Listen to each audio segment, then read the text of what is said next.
Hello नमस्कार। जी हाँ दोस्तों, प्रमोद प्रेम यादव जी के काफ़ी ब्लास्ट लेवल का सॉन्ग आप लोग के बीच में रिलीज़ होने जा रहा है। तो कब रिलीज़ होगा तो आज की वीडियो में गैस बात करेंगे। उससे पहले वीडियो को एक लाइक और चैनल को सब्सक्राइब करके बेल आइकन प्रेस कर देंगे ताकि भोजपुरी का हर अपडेट सबसे पहले आप देख पाएंगे।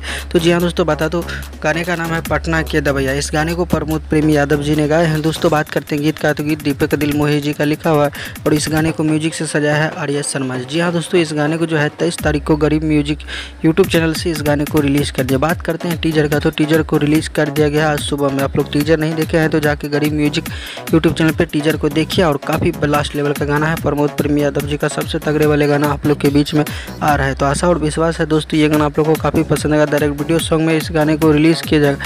इसी तरह का अपडेट अगर चाहते हैं पाना तो चैनल को सब्सक्राइब करके वीडियो को एक लाइक कर दीजिए ताकि भोजपुरी का हर अपडेट सबसे पहले आपको देखने को मिलेगा। तो आशा करते हैं दोस्तों आज का वीडियो में बस इतना ही था।